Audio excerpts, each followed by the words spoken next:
Hi, everyone. This is Jacqui Cooper with JCooperTravels, and I want to welcome everyone who's here today listening. I want to tell you a little bit about me and how the talk show started, and then we're going to be really diving in deep on how to become an entrepreneur online and all the wonderful things that are included with that, because I have two guests on that just highlight taking an idea from start to finish and the success that comes with it. So I'm super excited to introduce them in a quick second. But my background is that I am an attorney, and I navigated over to the special ed teaching area about 18, 19 years ago.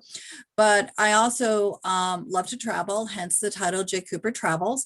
And I started the talk show to actually talk about different locations that you can go to, whether it's road tripping or whether it's going overseas.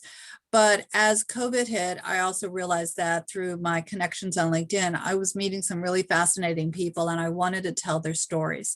So the talk show ended up being also about inspirational stories, how individuals, find a passion and then follow through on that, which is what we're going to be talking about today. So with that being said, I want to bounce it over to my two guests, Trey and Brendan. I'm super excited to have you here. How are you doing today? Doing great, Jacqui. Thank you for having us on. Sure. So why don't you guys introduce yourselves and share a little bit about the business that you've started and also how you guys met. Of course. So my name is Brendan McCloskey. I am a co-founder of Foundoo. I am based in Lincoln University currently, right now, Lincoln University, Pennsylvania. Yep. My name is Trey Bader. I'm the other co-founder of Foundoo, and I'm from Newark, Delaware. So how did you guys meet?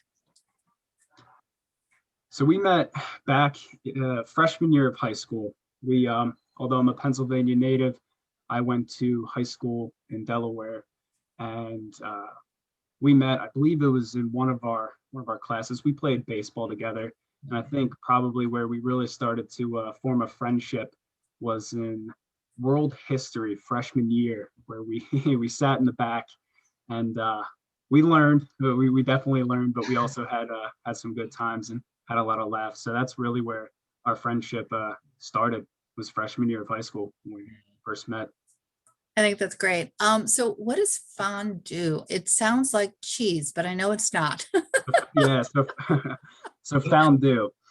So Foundoo is an open marketplace that allows people to teach and learn virtually anything through live classes and courses.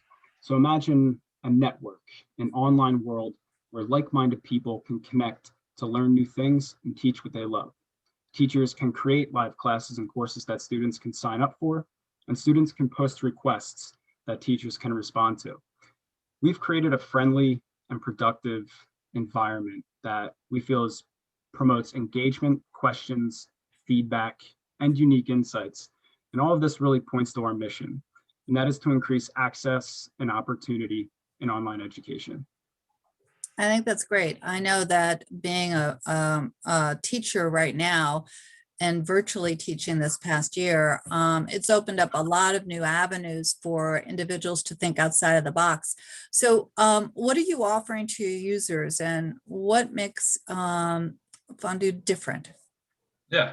So we are offering users a simple, easy to use platform to help them achieve their online learning and teaching goals. We feel there's a lot of value in having access to people who, you wouldn't normally have access to online. The way the platform works is, first, it's free to sign up. You take a quick assessment of your learning interests and teaching experiences paired with the completion of your profile, which includes, description, profile picture, add into your portfolio, stuff like that. And then after that, you enter into the world of Foundoo, which features a filterable timeline of classes, courses, and requests.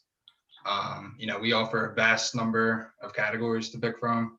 We take a lot of pride in giving users the ability to teach and learn virtually anything that they would like, anything random. And that social media field that we provide, allows users to connect with other people and message them and, accomplish their goals and also build, long-lasting relationships. And I think that, Yeah, no, go ahead. and I think it's important to kind of dive maybe a little bit more into the roles, being a teacher and a student, and the abilities that we're providing to both. So if we're thinking about teachers, we're providing the freedom for anyone to teach, as long as you build credibility through their portfolio. Teachers, being an open marketplace, teachers have the ability to set their own prices for those classes and courses, as well as the durations of those classes and courses. And I think which is particularly unique that we're not really seeing, especially with our competitors, is that teachers are giving the ability to actively seek out students by browsing requests within their wheelhouse. And going on to kind of what requests are and the abilities that students have on our platform. So what is a request? A request is something that, for example, I think it's probably best put in an example. We see all the time on Facebook and on Twitter and other social platforms where somebody in your network says, hey, does anybody know a guitar teacher? Or does anybody know of something? Or, hey, I'm looking to learn this. And we feel as though if we can capture that into some type of feature and bring it into the platform, that we can kind of have a two-way flow. We can increase the activity between students and teachers, the amount of interactions, and obviously kind of build a platform that's very alive. And so getting back to what requests are, if a student has a request, I'm looking to learn this, I post that to the timeline, and then teachers are able to, if it's in their wheelhouse and they've selected that category from the beginning, in the beginning assessment, they can go and respond to that request and say, hey, I teach this, this is my profile. If you're interested, I can do this. I can fulfill all of your needs for this request. And then they can go and set up a class or maybe even recommend a course from there. So I think that's something that's particularly unique about our platform is allowing students to be proactive and put something out there, as opposed to just going to a platform and signing up for classes and courses that teachers are creating. And which is also pretty cool. And a major point of differentiation about our platform is that we've set out to accommodate the different learning and teaching styles. If you think about the classes and courses, I mean, today we're seeing courses everywhere, all over social media. Sign up for my master class, create a course today. And we feel as though sometimes when you're browsing them, you're trying to find a course or something to learn, or maybe even something to teach. There's specific, I guess, limitations that are posed to you on platforms, as well as the courses that are just floating out there. And we feel as though by offering classes and courses, and I think it's important to show the difference between the two, is that a class is a single instance of a learning and teaching experience, where a course is multiple instances of learning and teaching experiences. So if someone's looking to learn a certain topic or a skill that takes a shorter amount of time to learn, or maybe they've already somewhat grasped the concept, and now they're just looking to maybe build a little bit off that, they can post, that student, that learner can post a specific request saying, hey, I just need 15 minutes to kind of polish up this skill or polish up this idea. And then a teacher can reach out and respond to them. And especially for teachers as well, it goes both ways. So if a teacher wants to create a much longer course, they can. But say they want to just teach a shortened session around some topic or some subject, they can do that as well. And I think that's really starts to tie in the micro learning aspect of e-learning today, which is pretty cool. And obviously those courses, the much longer courses, would be suitable to people or topics that require more time. So I love everything that you shared, but before we go on, I want to make sure that everyone who's listening knows that I will have in the the block below the YouTube as well as on the talk show, contact information, so that way you can reach back out. But why don't you go ahead and share how people can reach you for this? So that way, if they're interested in becoming a user of the platform, they can. So how would they reach you? So course, you yeah. can reach me at Trey@foundooweb.com. Brendan would be, Brendan at Foundooweb.com. We're also on social media. Facebook, it's at FoundooFB. We're on Instagram, that's FoundooIG, at FoundooIG. And then Twitter is just Foundoo. We also have Pinterest. So any of those formats, you can definitely reach out to us and give us some follows and all that good stuff. Yep, and I'll definitely have all that information in the blog, as well as in the various media platforms that I'll be sharing. So anyone who's listening and decides that they would like to kind of connect in on all these different levels, because I know it's going to be just fantastic. So how did you get started? I know you might have covered it a little bit, but is the platform live now, or what's this, where is it right now? Yeah, so the platform we're going to be launching within the next 1.5 to 2 weeks. We're just making those finishing touches, and yeah, we'll be ready to go. So I guess getting back to your question on how we started, it's kind of funny. We were once gamers, I guess you could say. We would play video games here and there, and one night we were on, and we were just talking about some of the stuff that we were seeing out there, and we kind of always teach each other and learn from each other where we can. But really, it all started with a simple conversation. I think we got together and we were talking about some of the things we like to learn, and then it kind of, the ideas started to build on top of each other in that conversation, and it kind of left us with a really good feeling. And then I think another night we did the same thing, and we weren't pulled away from the idea. And I think at one point we were talking about all of these ideas and all of these things around learning and teaching, and we're like, hey, let's just sit down and start writing this out, start documenting it, putting our thoughts on paper, and then we could organize and refine from there. We just didn't want to lose anything that we were really talking about, because we felt personally there was a lot of good information, a lot of good stuff that maybe, hey, we can use this and we can build off of it. So at one point we said, let's just do it. So we sat down, we started writing everything out, and yeah, the rest is kind of has led up until this point, and it's been awesome. And this was a few months after COVID hit. So, everyone was cooped up in their house. We were cooped up. People were hurting on money. So, we were kind of thinking, how can we make lemonade out of lemons? Exactly. So, and we kind of saw, that opportunity, and, we loved it and just went with it. So one of the other things that we've talked about is the e-learning market. And so with the e-learning market, is there anything in particular that, you would like to share with the listeners that they might need to know how Foundoo actually, will support them? Yeah. So, with the e-learning market, it's definitely growing. We've done a lot of research on it. We found a report from Statista that said in 2019, the e-learning market was at $101 billion. And it said by 2026, that number is supposed to reach $370 billion. So it's definitely growing. And then, on top of that, new reports are showing that, there's some slowdowns in some market segments, especially the self-paced e-learning segment, which is presenting, opportunities in other segments such as, the live classes and courses, live interaction.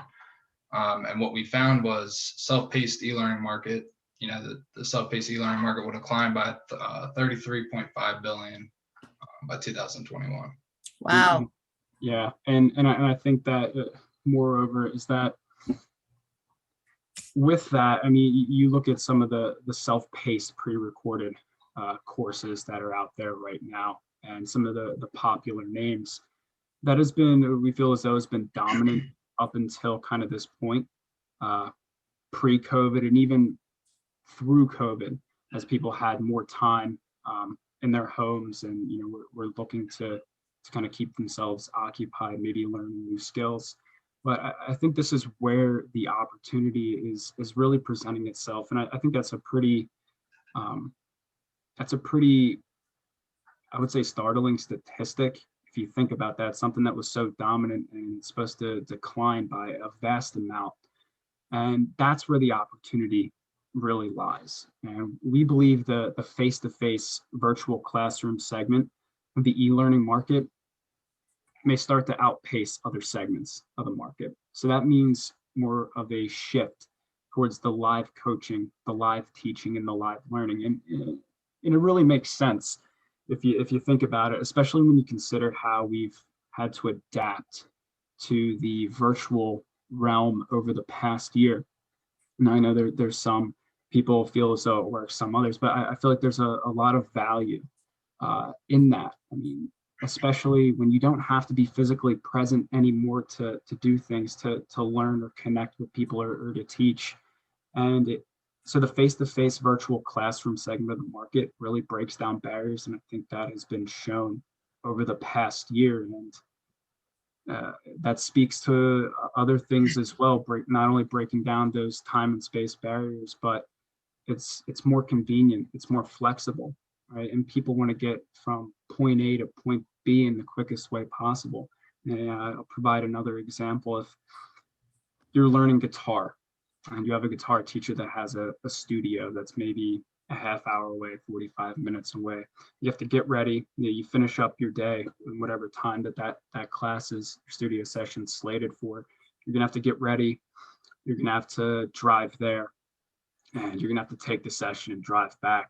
And what I think is which is very valuable in that, is that people can just sit in the comfort of their own home and learn a new skill or learn a new topic of knowledge without having to inconvenience themselves with all of these other things. So I think that really speaks to the getting from point A to point B in the quickest way possible. I agree with you. I think that there's definite, I think we're starting to value our time differently. And like you said, from the transportation perspective, the 30 minutes to go and the 30 minutes to come back, that's an hour of your time that you can then, use, with your family or for yourself or some other way, and still enjoy learning a new skill or, passion. So if I know we're going to have continuing conversations, because there's a lot of different topics that we've talked about offline. So this is just the first of many. But if you could leave our listeners with some advice, what would it be? I would say, a lot of people think of learning and teaching as a boring process. I would say that's not the case. Learning new things and sharing your knowledge with others should be exciting. Yeah. These opportunities, present themselves every day. Take advantage of them. Every day try to learn something new and try to learn something new from everyone you meet. So that would be my advice. Yeah, and I think my advice would be to take that leap of faith. We all have something that we're desiring or seeking in life, whether that be personal development, new relationships, or new skills and passions. And we feel as though even the smallest or slightest step towards these things, these goals, is worth really everything. There's a lot of people that kind of are sitting on the fence. Hey, should I do this? Should I do that? And it really comes down to a decision. I'm going to do this or I'm not going to do this. And I feel as though take that leap of faith, because you don't know what opportunities will come after that. You don't know what doors will be opened up to you after that. So I would just say, do it. Yeah, I would agree with you. I know that I'm a little bit older than you guys, and I've done career switching a number of times from the law to the teaching, and even in my side businesses and travel and other things, I've always had, like you said, you be a lifelong learner and explore and dive in. I'm involved with different businesses now that I never thought I would be, and it's just because I took that step. And the world is fascinating. There's so many new things being developed all the time in science and technology, languages, talking to people. So culture, I mean, it just, yeah. And that's why I'm excited about what you're creating, because I think it's going to be a global connection in a way that people will be able to learn from others, and it'll be casual and formal at the same time. So I think it's going to be very exciting. Why don't you go ahead and share again your contact information, even though it will be in the block below. So if someone doesn't have a pen, don't worry about that. You'll be able to still reach out. But why don't you go ahead and share your contact information again? Of course. So my email is Brendan, BRENDAN @foundooweb.com. And mine is Trey, TREY @foundooweb.com. And for those that might not be able to write it down now, you can just remember JCooperTravels @gmail.com, and I'll be sure to connect you over. So thank you so much, both of you, for being on and for creating this. I have a feeling it's going to be the next Facebook of e-learning, and I can't wait to see all your success in the years to come. I really am excited for you, both of you.